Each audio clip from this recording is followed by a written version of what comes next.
Well, thank you everyone for being here. Thank you, Pat and Doug and the FMI team for having us. And Jonathan, appreciate you and Jarrod for being here. Super excited. We're going to share the State of Yard Management report. We sent out a survey to supply chain leaders to understand how their yards are being managed, what are the challenges they've seen, and we put the report out on the tables. If you're looking for a hard copy, Francis has some more up here, so come find us afterwards. First things first, we actually put together a video with Sprouts on how Sprouts is using Vector today. So a little background on myself. I'm the CEO and co-founder of Vector, and we work with both Conagra and Sprouts on their yard management system. And I think the best way to storytell is through video because I'm not very good at storytelling. So I want to give a shout out to Rachel and her team for letting us come and take over and film at their campus. So excited to show the video.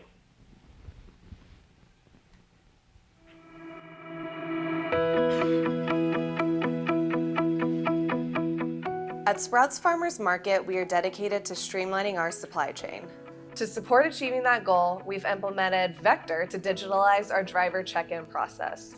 Ultimately, our mission as a company is to deliver the freshest product possible to our customers.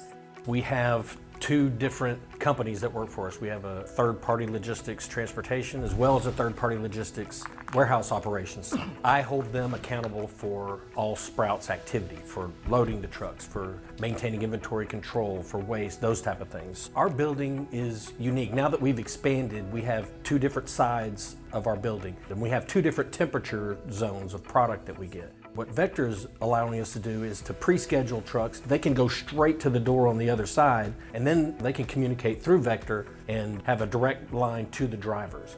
In the beginning, they said that it seemed like it was pretty easy. It was simple when we did work them through the steps if they did not understand how to do it. Overall, it seems to be adopting pretty well.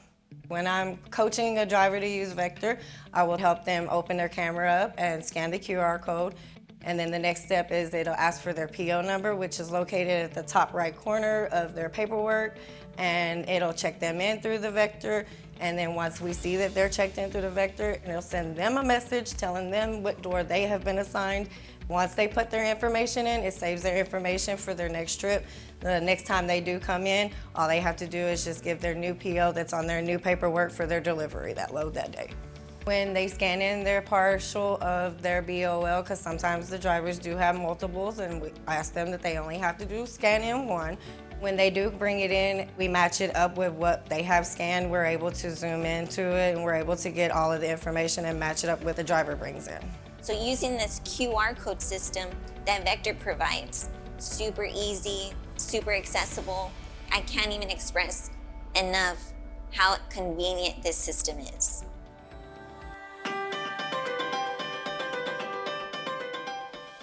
I think the big thing is how easy it was. Sometimes people are intimidated with technology and that type of stuff, and once they were able to pull it up on the screen along with our warehouse management system that we use now, they were really surprised at how easy the communication flows between the two applications and how easy it was to use. I don't know, I just kind of geek out on the technology. I would definitely recommend Vector to any other facility that is willing to adopt it. It simplifies the process for the drivers and it makes them feel more comfortable. I've seen that the yard is managed more efficiently because what we're doing is not holding up a line, aggravating other drivers. Vector improves the collaboration between the drivers and our team members, making Sprouts a shipper of choice.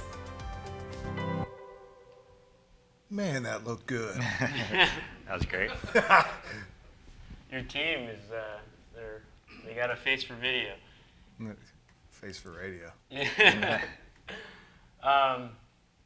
So some background on Vector. We actually started the company 10 years ago, very much focused on improving how carriers were able to invoice their customers. We focused specifically on proof of delivery collection. We built a mobile app that allowed drivers to scan their proof of deliveries and send them back in the office, and what we do is we would automate the invoice generation. And it was great for us because the ELD mandate happened around the same time, so every driver had connectivity in their cab. But you fast forward to the pandemic, a number of their customers reached out and said, hey, we don't want drivers coming into the office. We want them to be in the cab of their trucks. We want them to be safe. We want to keep our supply chains going. Can we send the BOLs electronically? And that's how we really got our start with Conagra and Sprouts. And as our platform evolved, it started going beyond just scanning BOLs and getting BOLs electronically. It started to go into driver check-in. Can my drivers check in with their information, as you saw in that video, and skip the shipping clerk line or the line at the guard shack? Can I route the drivers within the yard? Can I tell them which spot or door to go to? And as our platform evolved and as we got to work more closely with Conagra and Sprouts, we started evolving our platform into a full-fledged yard management system.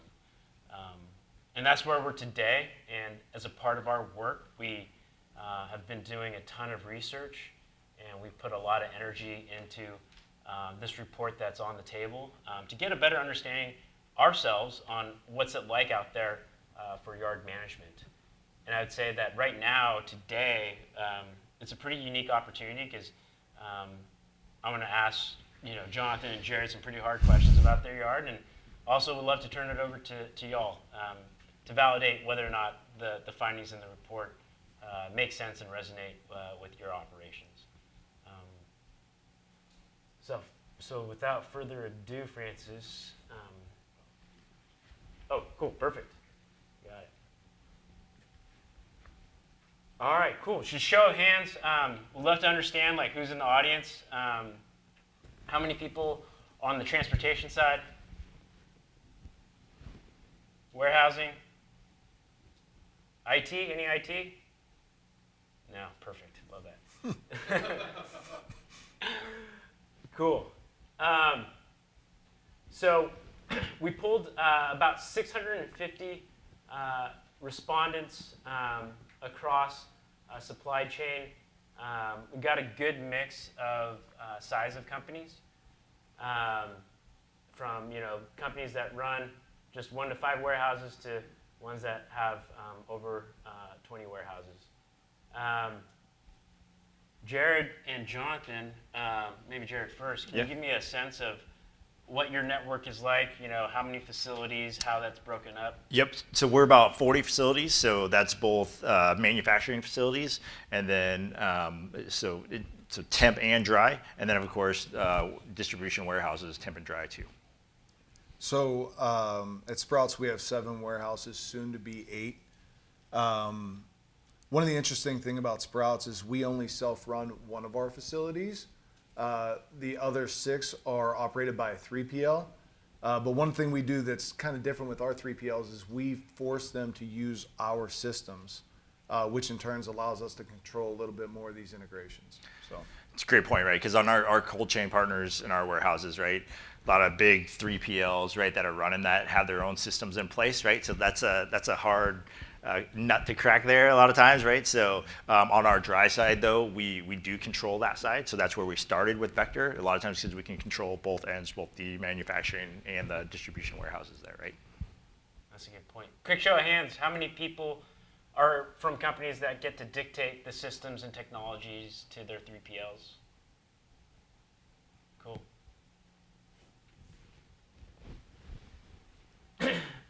Looking at the responses, we asked what opportunities are there for supply chain improvements over the next 18 to 36 months. And something that we've seen consistently time and again is improving visibility across our supply chain. It's in relation to both collaboration and analytics. I think across the sessions that we've heard today, I think those 2 themes come up again and again. Another big one was refreshing or deploying WMS, ERP, TMS, or YMS. Then third is diversifying or consolidating supplier relationships.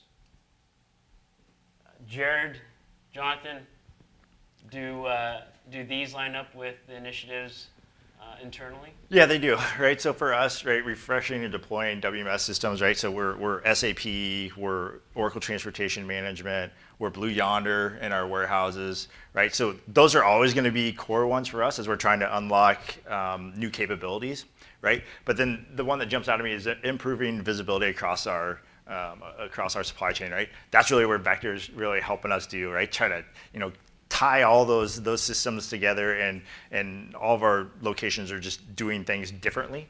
And so, we were talking before, Will, that Vector gives us a chance to go network wide and really kind of give us that visibility that we've been looking for and missing, haven't been able to do with just all those 3 other systems that I mentioned, right? So That's a really good point. I think when you look at the initiatives that we've all been faced with over the last 3 years, digitalization has been out there, but the pandemic kind of threw a loop in the middle of this, right? And as we're coming out of that, I think there's a lot of lessons that we've learned. One, employee comfort and the way that they're treated matters a lot, and the ability to treat employees on a good level. Not only your employees, but the drivers that are showing up at your facility. Do you want to be a shipper of choice? Do people like coming to your facility? Are they engaged? Are they fighting unnecessary battles where they're having to go in and out of your warehouse multiple times to get information across? That was one of our biggest things with deploying Vector is, we liken it to going to the airport, and how many people still walk up to the counter and get a paper ticket, and then use that all the way through the airport. Nearly none of us. We're all using our phones. Well, the same thing is true for our warehouse. And as we start talking about the next generation and digitalizing processes through there, nobody wants to use paper. They all want it very quick and easy. They want it on their phone. They want it easy to digest. And that's what we're interested in deploying here. So as we look at these initiatives, a lot of them come with digitalization and personalization to the folks that are going to be in our warehouses. So for us, yeah, they do align. And that's kind of one of the things we were using as a key initiative, and that's why we brought Vector in. We met here a year ago. Yeah. Before we met, was this even on your radar? Or were you looking to? Absolutely not. And I would say of our top 10 initiatives this year, if you told me, is YMS one of your top 10 initiatives in Sprout supply chain for this year or next year, I would say no.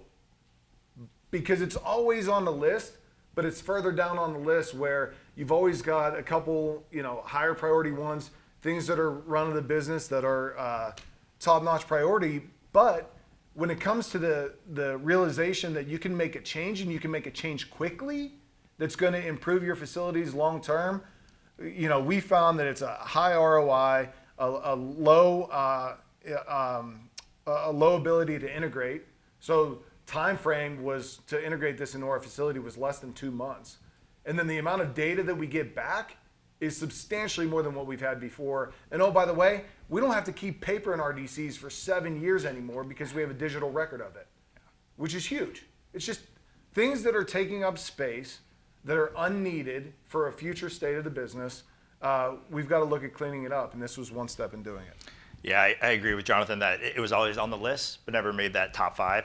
However, right, COVID really shined the light on stuff like this. And just like everything in supply chain, we're asking our plants to do more with less, right? And so Vector just makes sense. It enables them to do that, right?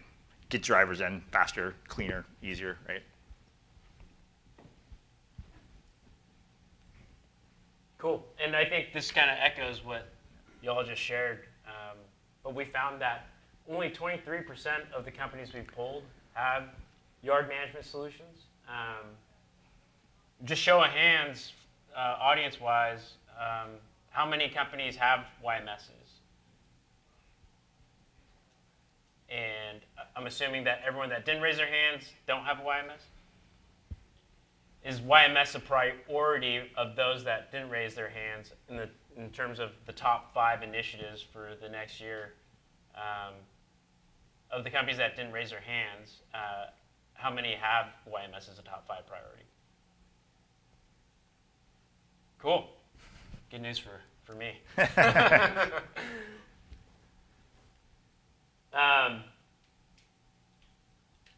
Awesome. When it comes to yard management, we found that paperwork was one of the big challenges. We see it, when we went to Council Bluffs, there's just banker boxes full of bill of ladings. And I think what that results in is that if there are things that you'll need to go back and find, it's hard. Yeah, I mean, we're printing up to 3 BOLs, right, at once. Then we're storing these in boxes, and we're paying a third-party company to store these for years for us, right? Anytime we have a dispute, right, then our customer supply chain, whoever, they're tracking down literally just a barcode. Hey, this box has 6 weeks worth of BOLs in it, and asking to have that box shipped back to us so that we can have that physical copy of that paperwork at times, right? Sometimes they digitize it, sometimes they don't. But the process is super cumbersome, and just it's such an easy move to have that in Vector, right? I mean, it just makes sense. And you're paying a lot of money for it. Yeah, absolutely. Yeah. Right? Same thing with us. I mean, it's a process that's in place that can be digitalized easily, that if you take a little bit of time and a little bit of effort, you can make a lot of people's lives better. So that's what we did. Nice. When it comes to dwell time and detention, I think at the height of the pandemic, congestion was just pervasive at most facilities, and it resulted in huge detention penalties. Do y'all still see that at your facilities? Has that subsided a bit? It helps, right? It definitely helps, right? As many drivers that we can get in there before, but right, one of our evolutions, right, of it is we were trying to say, hey, driver, check in early, right? That'll, before you even get there, let us know you're coming. But we then kind of pivoted and said, hey, even if that driver won't check in early, right? Once they pull up to the welcome center or whatever, give us your phone number and we're going to text you, and it's still a digital process, right? We don't have multiple systems going on. So yeah, it's streamlined the whole process, right? So some drivers, they want to take full advantage and get in there as early as possible, and they see this driver, in some facilities we got a dedicated lane just for Vector, right? We kind of call it that fast pass or that digital driver check-in, where they can just zoom right through, and that starts that conversation. The driver's like, how do I do that, right? And so you share that information with them, and they want to do that the next time. But my point of that is that not everybody will always do that, but Vector really helped us still digitize that process. Even when a driver just pulls up, if they see the phone number, they can text and start that process. Even while they're waiting in line, it speeds that up even 5-10 minutes, right? So there's gains all the way through it, right? I would add yard restrictions as a key reason for the integration as well. Meaning, you're limited to how big your yard is, the direction of flow in your yard. In some of our DCs, we don't have enough trailer parking spots. I mean, if we pulled the audience here, you don't always build a DC for your future need, because nobody in finance is ever going to approve that. But over time, your yards start to get constrained in the same way your DCs start to get constrained. So the solution isn't always, well, hey, let's go find a bigger building or go find a bigger yard. It's how do we optimize what we have before we have to make that substantial investment. So in 2 of our integrations, our yards are either split or they're too small. And in order to subside that problem, what we've done is integrate a solution that significantly decreases dwell time, and I get visibility for when appointments are coming and when they actually do arrive on site. And that way we can smooth out that curve to, 1, better fit the operation, but 2, also manage the yard a little more effectively. By the way, we haven't added any additional headcount, and we've done no other changes aside from integrating a solution that was able to smooth out the way that our yards are operating. Maybe switching gears, what's been tough about implementing something like Vector? Has there been any challenges, anything that's been on your wish list that y'all think that we should have done better or we could do better? I would say on the ConAgra side, right, our biggest problem is we kind of took this approach of, hey, this is a pilot, right? Hey, driver, if you want to get in, if you want to speed up your process, right, this is what you need to do. You need to interact with Vector, right? And so from that standpoint, when it was kind of a choice, right, it only maybe, I don't know, 10, 20% of drivers want to do it. But once it was just, hey, this is the ConAgra way, this is how you check into this facility, right? You use Vector, right? And so now that we have multiple options where they could have the app, or they can just text a phone number and it's just SMS text messaging, everybody can do that, right? Because you do have some drivers that say, hey, no, I don't want to put another app on my phone. I get that, right? You get food apps, you get all kinds of apps, right? But now it's really just a text messaging process, and pretty much everybody will do that, right? And so, it was like nothing that Vector did. It was really just the approach that ConAgra did to try this out at first. And what we've learned was, hey, nope, this is just the ConAgra way. This is how you're going to interact with our facilities, right? And that's made it a lot easier, right? Yeah, it's the change management aspect of it that can be challenging. There's still a lot of drivers out there with flip phones. Yep. So you can't absolutely get rid of your old process. But as a new generation comes in and wants this digitalization, you got to be able to offer that to them as well. So as far as our integration goes, we started off very simple. I want to get a truck to a door without them having to park and walk into our transportation office. Very simple. All I want to do is get a truck to a door.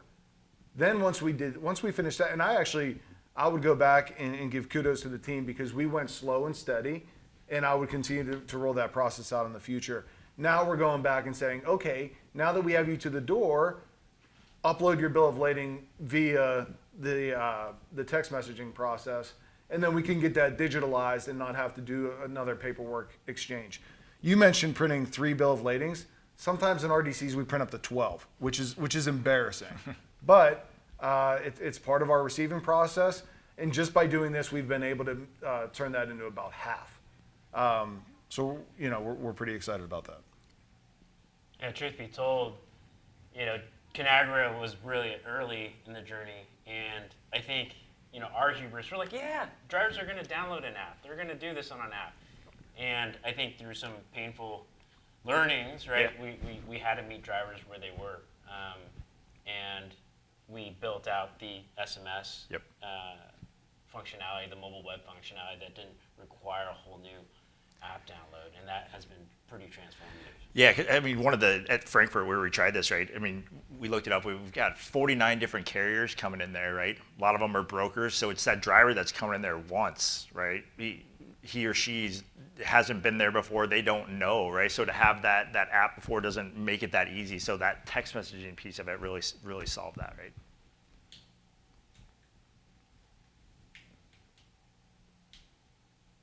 Awesome. For us, it's crazy. When I talk to my kids, I get so excited when we drive and we see a yard, and I'm like, oh, how many welcome centers does it have? How much square footage they have. And the reason why I get so amped about the yard is because it is the watering hole where everyone comes together to move freight. It is the place where collaboration happens physically. I know that collaboration happens through carrier scorecarding, vendor scorecarding, top-to-top meetings. But where that transfer actually happens is at the yard. And everyone has a self-interested reason of trying to make the collaboration go smoother. And we see the yard as a way to establish those connections amongst supply chain partners. For earlier visibility when something's going to go out, letting a carrier know that, hey, they can actually come in earlier. You don't have to wait 2 hours at the truck stop. We can slot you in. Having a little bit more of a dynamic experience makes things a lot faster, a lot smoother, and gets goods to places where they need to go on time.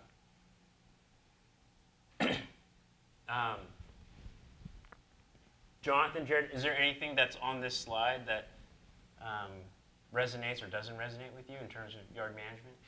Yeah, one of the things that we see happen all the time is maybe a driver gets when he gets loaded, he's leaving, scales out, he's overweight, right? You used to literally have to park walk across, right? It's dangerous, right? They're walking across a huge facility, walking back to the welcome center, trying to basically cut in line, right? Whether trucks loud, running, saying, hey, I'm overweight, where am I gonna go to get reworked, right? And it's just a whole process, right? Now, scales out, is overweight, literally just text back and say, hey, I'm overweight, and they'll give them a door to go get it reworked, right? I mean, that's so simple and clean, right? And just in the welcome centers, it can just be so loud and you know, hey, turn off your truck, and that communication piece, by just boiling that down to a text message has just cleaned stuff up so easily. It's great. Right? For us, it's you know, very similar, but it's the ins and outs of our transportation office and the communication with the clerks that has been so much more streamlined via the text messaging application. So in a way that used to be frustrating, where drivers would be in the yard and they'd be waiting for their appointment, they'd be getting frustrated, then they have to walk back in, am I ready yet? No, 15 more minutes, okay, I'll go back out to my truck, come back in, am I ready yet? No, 10 more minutes, right? Like, that gets annoying for a lot of folks. And now what we do is we allow them, we give them a bathroom facility, we give them you know, vending machines, we give them a sitting area outside. Go sit out and wait, and we'll text you when you're ready. Or we pre-plan everything, and this is more substantial. We pre-plan everything in advance, so that when they show up on site, they can get to a door right away. And when you can improve their experience, and hey, look, I got in here, I got dropped right away. Who do we think is going to get priority when they get shipped out of their previous DC, whether it's coming from a manufacturer, a CPG, whatever, from a farm? Any of those options, they are coming to us and they're saying, hey, but I can get in and out of Sprouts in 30 minutes, 60 minutes. Whereas if I'm going somewhere else, I might sit there for 4 hours and they still might not have the appointment there for me. So when we develop that relationship with our vendors back upstream, we're going to be a shipper of choice, and people are going to want to come to us. And this is just another step in their comfort and their desire, so that we treat our vendors good, and then they in return, they return the favor to us. I actually didn't know. I remember early on when we were looking at this, we like Googled our site, like Frankfurt, right? And I didn't actually know like drivers were actually leaving like Google reviews on your site, right? And so like some of them are, I mean, pretty comical at first, but you're like, man, it's something we need to fix, right? So I think Vector's helped us do that. Yeah. How long do you think it takes to maintain or build that reputation to become a shipper of choice? It depends. I mean, word gets around fast, and the driver community's rather tight. Yeah. And if one person's doing it and they run into somebody else at a truck stop and they mention that Sprouts has this, you know, it gets around quick. It gets around a lot faster than I think you would, most people would think. Yeah, same with like with our dedicated lane at Frankfurt, right? Those drivers, even though they're working for different carriers, you know, they'll see each other at the truck stops. Like, hey, Bob, I saw you zip right through there, and I was stuck there for 4 hours. How'd you do that, right? And then they'll share, hey, use Vector, you can check in faster, right? So it does get around for sure. Something that we've had a hard time doing is actually quantifying what it means to be a shipper of choice. Like, what does that mean from a financial standpoint? Like when we're out in the market and telling everyone how, you know, awesome we are, and we're trying to create this ROI, do you have a sense of what a shipper of choice means from like a bottom line perspective?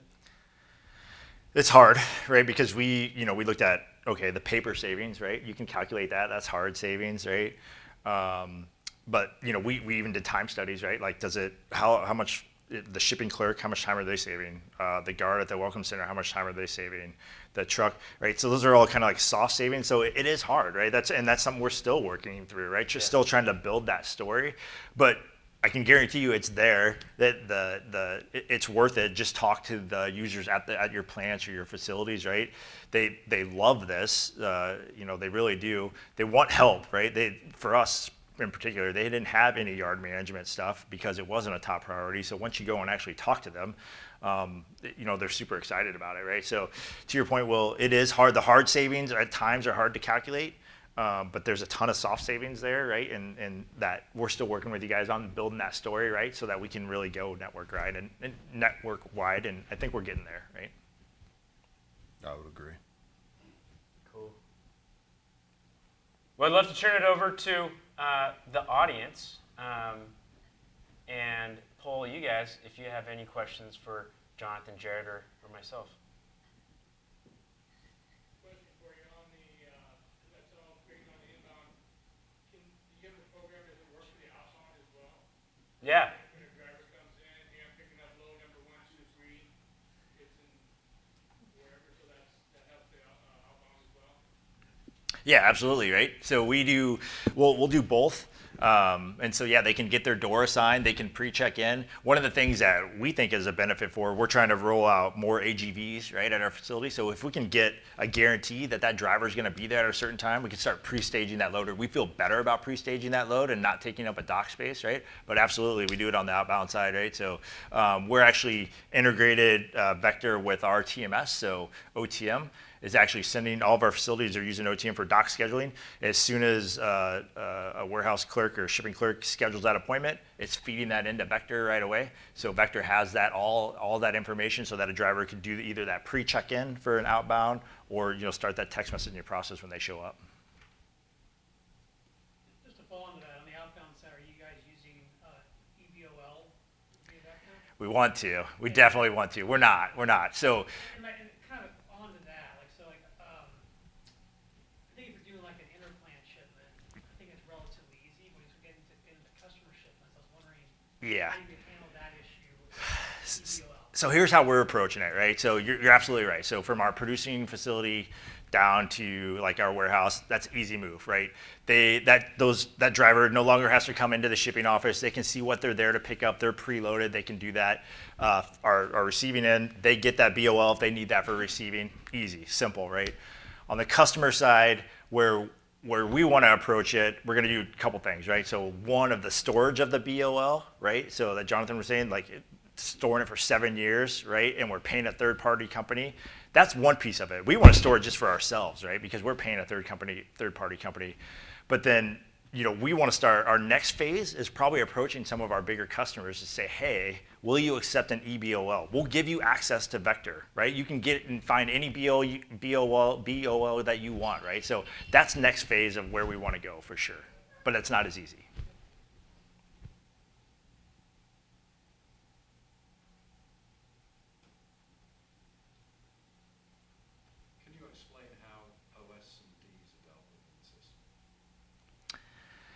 I don't know that we're doing anything vector-wise with OS and Ds. I don't know, Jonathan, are you guys? No. Yeah. Mm-hmm. Do you have a certain example that you're kind of thinking of there? Yeah, just if you're not having an interaction with the driver, a one-on-one, and there is OS and Ds or the federal or something like that, how's that getting translated onto the EBOL? So that's the legal document if there is a vendor dispute. So we put on our EBOL, we've created a new template where there's a new stamp, and our clerks are writing on there electronically, filling out the template, and that gets pushed to the driver, and the driver signs off on it there, and then they get that copy. Yeah. Sorry, two other questions. Go ahead. No, go ahead. LTLs. So obviously in most of our facilities we have FedEx coming in, Old Dominion, et cetera, UPS. Do they utilize the system or are they exempt? We're currently not using LTL, the FedEx or not. It's our full truckload guys right now. Yeah, for us, if you have a PO, you can use it. If you don't have a PO, then it's back to the manual process. And then finally, how does the system deal with drop trailers? You have a vendor that just comes in, carrier comes in, drops the trailer, picks up another trailer and leaves. How does the track and trace work on that? Yeah, so for us, right, so they're typically coming in to pick up an outbound, so they've got an appointment to pick up that outbound, and the workflow asks them, are you coming in empty, loaded, drop trailer, or what? And so based on how they answer that, then whoever's working the other side of Vector, the welcome center, tells them where to go ahead and drop that trailer. So yeah, it's all part of the workflow. Works really smooth, actually. Yeah, so you can assign, it doesn't have to be a dock door assignment, it can be a trailer parking spot as well. Yep. Home Depot is one of our larger customers, and they have drivers take a photograph of the drop and the pickup. Yep. So it helps with their yard accuracy. They have numbered spots in these yards, and so forcing a driver to take a photograph of the trailer and the spot has led to better behavior.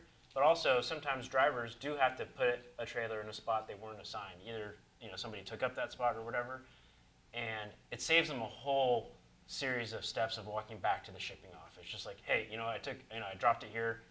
Can you guys just update it? And so that's been really nice to have that sort of asynchronous communication. Since no one else is asking. Yeah. So what about indemnity agreements? So when you come into our facility, for example, you have to go through, sign an indemnity agreement for liability and safety procedures. Are they embedded into the system and the driver has to acknowledge that he or she has read them and will abide by them? I'll say this, we don't do that, but we do some other customizations in the app, and the process flow is customizable to whatever you want it to be. So for example, the driver checks in, immediately when the driver checks in, after they enter their critical information, you have the ability inside of Vector's application to set the flow up however you want. So in that example, you would have the indemnity agreement, and they would just click agree, and it would move on to the next step. Ours, one of the things we threw out was showing them a map of the yard so they know exactly where to go, right? So for the folks that are new here, hey, here's a picture of our yard, just so you know this is where we're instructing you to go to. You're either gonna go to this side of the building or the other side of the building. And then, it gives them a little bit more creature comfort so that they're not looping around the facility, and some facilities are so tight if they get to a certain point and they can't loop around, then what, right? So that customizable has been able to be helpful for our processes. Yeah, good. I would just add, probably just from living this the hard way, probably more of that legal indemnification is taking place at the tender, when the carrier accepts the tender, and that's your contract, rather than within the YMS. Yeah, that's how we do it. Yep. Yep. That's when they're contracting, when they accept the tender, that's when they're kind of agreeing, it's going back to the agreement you can set up with them. Agree. And on that point of customizability, we've built our platform to be configurable. I really rely on Jonathan and Jarrod and their teams to really educate us about their processes, and we adapt the system to their processes. We don't dictate. Every company is different and every company is nuanced, and we've over the years come to appreciate those nuances and made them our competitive advantage.